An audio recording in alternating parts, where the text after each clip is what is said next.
ఈరోజు ఒక సగటు హిందూ పరిస్థితి ఎలా అయిపోయిందంటే, ఇది ఒక చిన్న కథ వినండి మీకు అర్థమవుతుంది. ఒక ఊరిలో ఒక కుర్రవాడు ఉన్నాడు.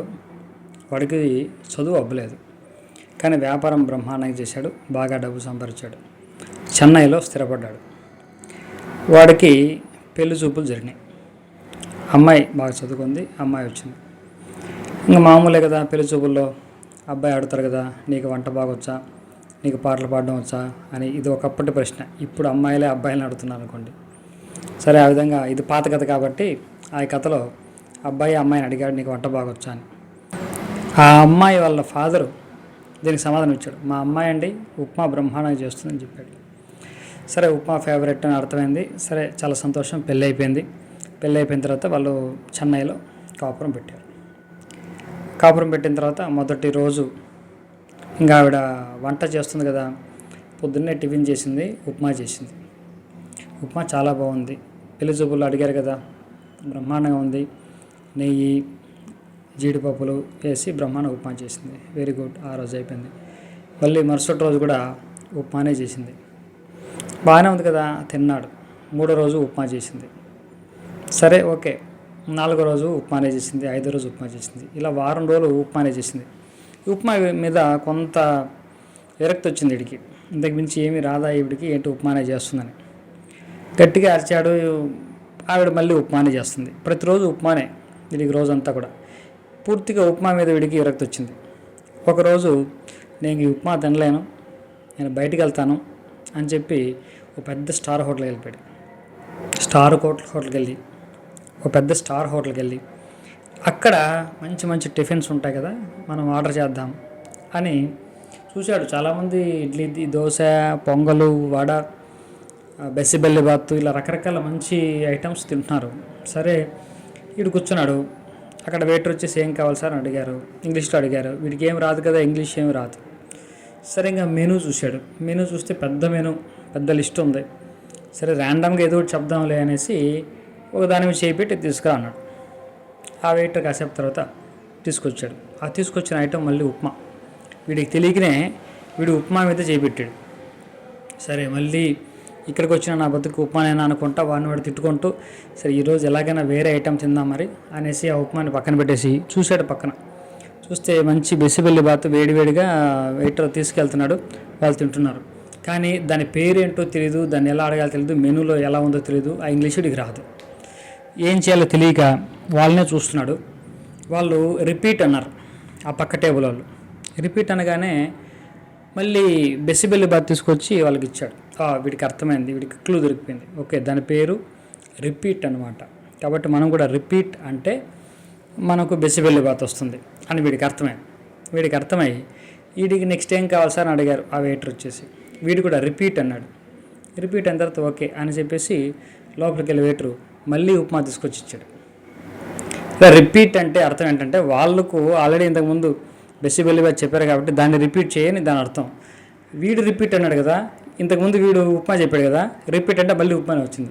వీడికి జీవితం మీద అసహ్యం వేసింది. ఏంటో నా బతికి ఇలా ఉప్మా పట్టుకుంది, ఉప్మా తప్పిస్తే వేరేం తినలేనా నేను, ఇంత పెద్ద హోటల్లో ఇవన్నీ ఉన్నాయి, ఎలా అడగాలో తెలియదు, ఏం చేయాలో తెలియదు, నాకు సరిగ్గా భాష రాదు, ఆ ఇంగ్లీష్ రాదు, ఏం చేయాలో అర్థం కావట్లేదు అని ఆ కిటికీ వైపు చూస్తే చిన్న కాక హోటల్ ఉంది, అది బెటరే అనుకుంటున్నాడు. ఇది ఒక సగటు హిందూ యొక్క పరిస్థితి. సనాతన ధర్మంలో లేనిదంటూ లేదు. ఒక స్టార్ హోటల్ లాగా అన్నీ ఉన్నాయి, చుట్టూ అన్ని అద్భుతాలు ఉన్నాయి. సమస్యలు ఎన్ని ఉంటే పరిష్కార మార్గాలు అంతకంటే ఎక్కువ ఉన్నాయి. ఉదాహరణకు డబ్బు కావాలి, డబ్బు ఇవ్వడానికి లక్ష్మీదేవి ఉంది, శివుడు ఉన్నాడు, విష్ణువు ఉన్నాడు, వెంకటేశ్వర స్వామి ఉన్నాడు, మరి దేవతలు ఎంతమంది ఉన్నారు, కుబేరుడు ఉన్నాడు, ఎంతమంది ఉన్నారు. మళ్ళీ వీళ్ళకి మంత్రాలు అనేకం, ఒక్కొక్కరికి వేల కొద్ది మంత్రాలు, యంత్రాలు, తంత్రాలు, హోమాలు, యజ్ఞాలు, ఇవన్నీ నీకు ఏది నచ్చితే ఏది చేతనైతే అవి చేసుకోవచ్చు. స్తోత్రాలు, ఇవన్నీ ఉన్నాయి. ఇన్ని ఉన్నాయి, ఒకటేనే కాదు. నీకు ఆరోగ్యం కావాలన్నా సూర్యుడా, అశ్విని దేవతల, ధన్వంతర, నీ ఇష్టం.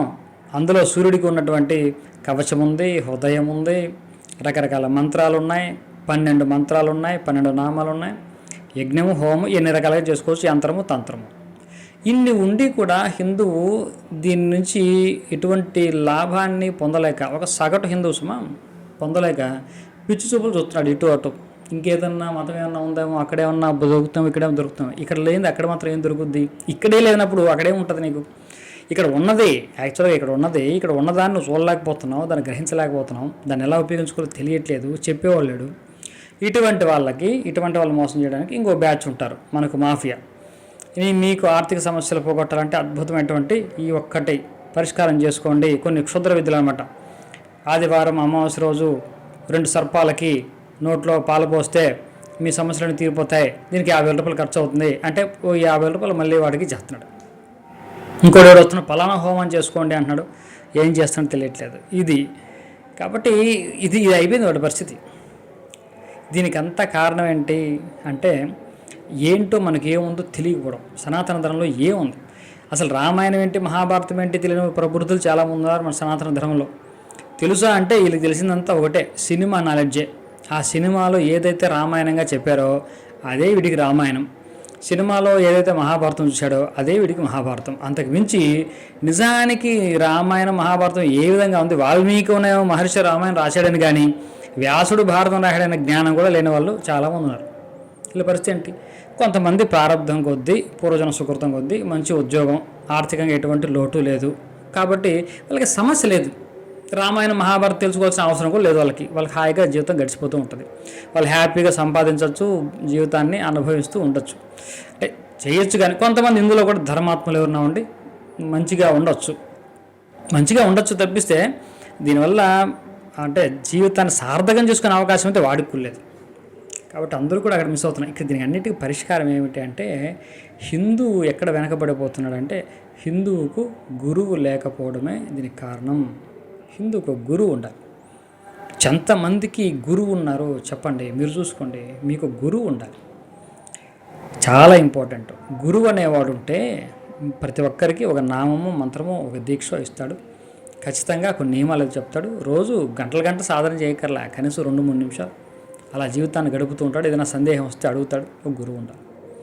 రెండవ విషయం ఏంటంటే ప్రతి ఒక్కరికి కూడా వాళ్ళ యొక్క గ్రామ దేవత, వాళ్ళ యొక్క కులదేవత, వాళ్ళ యొక్క ఇలవేలుపు, వాళ్ళ యొక్క ఇష్టదైవం ఇవి తెలిసి ఉండాలి.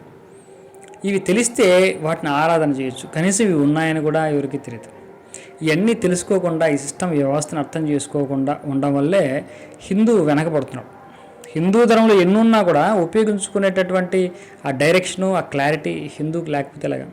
కాబట్టి ముందు గురువుని మీ జీవితంలోకి తెచ్చుకోండి, తర్వాత అన్నీ కూడా సమకూరుతాయి. స్వస్తి.